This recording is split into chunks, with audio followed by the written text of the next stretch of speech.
Accounts world ఆధ్యాత్మికానికి స్వాగతం సుస్వాగతం. మనం ప్రతిరోజు ఎన్నో విషయాలను నేర్చుకుంటూ ఎన్నో విషయాలను అవలంబిస్తూ వాటిల్లోని గొప్పతనాన్ని అనుభవిస్తూ ఉంటాం.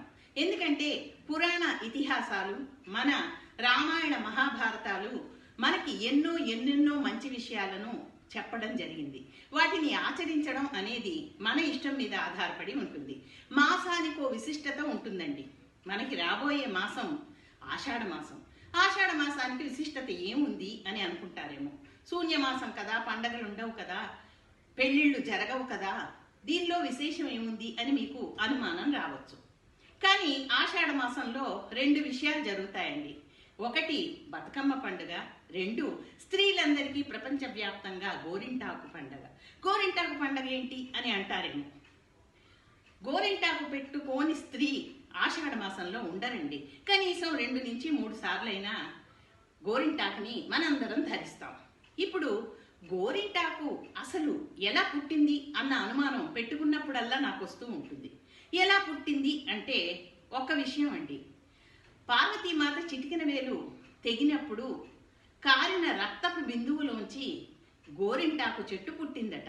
అందుకే ఒకప్పుడు గౌరీ అంటాకు అనేవారట. కాలక్రమేణా దీన్ని గోరింటాకు అనడం జరిగింది. కాకపోతే గోరింటాకుని మనం ఆషాఢ మాసానికి ముందే ఎక్కడెక్కడ దొరుకుతుంది, ఎక్కడి నుంచి కోసుకురావచ్చు, ఎలా అంది పుచ్చుకుంటాం అన్న ఆలోచనలో ఉంటాం. నేనైతే ఉంటానండి. కాకపోతే ఈ కాలంలో సిటీస్లో కూడా గోరింటాకు లభ్యమవుతోంది. అలాగే చక్కగా పూలు అమ్మే చోట గోరింటాకును కూడా పెట్టి అమ్ముతున్నారు. అది మన అదృష్టం.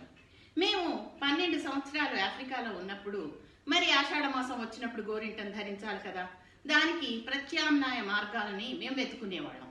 ఇక్కడి నుంచి వెళ్తున్నప్పుడే గోరింటాకు కోన్స్ దొరుకుతాయి కదా, కెమికల్స్ వేసినవి, అవి పట్టుకొని వెళ్ళేవాళ్ళం. మార్గం లేదు కదండి, అక్కడ దొరకదు. అందుకని వాటితో పని కానిచ్చేవాళ్ళం. అంటే గోరింటాకు అనేది మన సాంప్రదాయంలో విశిష్టమైన స్థానాన్ని కలిగి ఉంది. సరేనండి, ఆషాఢ మాసంలో గోరింటాకు ఎందుకు పెట్టుకోవాలి, దీనికి దానికి సంబంధం ఏమిటి? నాలా చాలా మందికి అనుమానం వస్తుంది కదా, చెప్తానండి. ఆషాఢ మాసం అంటే ఎండాకాలం మారి వర్షాకాలం వస్తున్న రోజులు. ఈ కాలంలో మన క్లైమేట్ చేంజ్ వల్ల, అలాగే వర్షాభావం వల్ల కూడా, క్లైమేట్ చేంజ్ వల్ల మనకి ఇన్ఫెక్షన్స్ వస్తూ ఉంటాయి.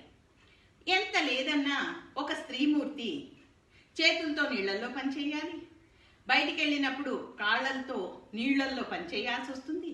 అది సిటీలో ఉన్న స్త్రీమూర్తికైనా, పల్లెటూరులో పొలం పనులు చేసే వారికైనా ఇది తప్పదు కదా.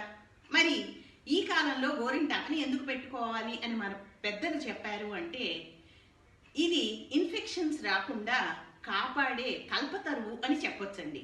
గోరింటాకు వల్ల ఇన్ఫెక్షన్స్ రావు. ఫస్ట్ థింగ్ అంటే మీరు కాళ్ళకి చేతులకి ఈ ఆషాఢ మాసంలో గోరింటాకుని ధరిస్తే మీకు అది ఒక కవచంలా పనిచేస్తుంది. నెంబర్ 1.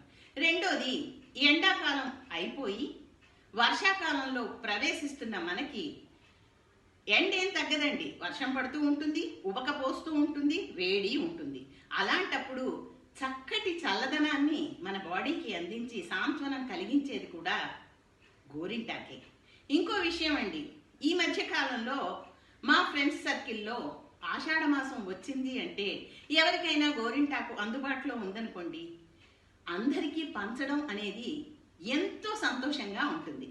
అంటే నాకు గోరింటాకు దొరికితే నా ఫ్రెండ్కి ఇవ్వడం, నా ఫ్రెండ్కి గోరింటాకు లభ్యమైతే నాకు పంపించడం, ఇది ఎంత అనుబంధాన్ని, ఫ్రెండ్షిప్లోని మాధుర్యాన్ని మనకి అందచేస్తుందో మీ అందరికీ తెలుసు కదా.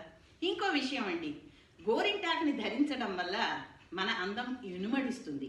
ఎందుకంటే బతుకమ్మ పండగ అనేది వస్తుంది ఇప్పుడే, వారాహి నవరాత్రులు వస్తాయి ఇప్పుడే. మరి ఇలాంటప్పుడు స్త్రీమూర్తులకి గుర్తొచ్చేవేంటి? పట్టు చీరలు, పువ్వులు, గాజులు, గోరింటాకు చేతులు, కాళ్ళు. ఇవన్నీ అత్యద్భుతంగా మనం ధరించి ఏ విధమైన ఆంక్షలు లేకుండా బతుకమ్మ దగ్గరికి వెళ్ళి హాయిగా పాటలు పాడుకొని ఆ తులసి మాతకి ఆ గౌరమ్మకి కూడా మనం పూజలు చేస్తూ ఉంటాం. అందమైన చీరలు, పువ్వులు, గాజులు వీటితో పాటు అందమైన చేతులు కూడా ముఖ్యం కదండి. అందుకే ఆషాఢ మాసంలో మనందరం గోరింటాకును ధరించడం అనేది ఒక ఆనవాయితీగా మారింది. మరి మీరు కూడా ఆషాఢ మాసంలో గోరింటాకును పెట్టుకుంటారు కదా. ఒక్క విషయం అండి, కోన్స్ కాదు, మనకి ఆకు దొరుకుతుంది. ఆ ఆకుని ఆనందంగా రుబ్బుకొని 6 నుంచి 7 గంటలు పెట్టుకున్నాం అనుకోండి, అది మన శరీరానికి శక్తిని, కవచం లాగా పనిచేస్తుంది అని డాక్టర్లు కూడా ఒప్పుకుంటున్నారు. మరి అద్భుతమైన ఆషాఢ మాసంలో గోరింటాకుని మీరు పెట్టుకోండి, మీ ఫ్రెండ్స్ అందరికీ కూడా ఇవ్వండి. ఏమంటారు? నమస్కారం.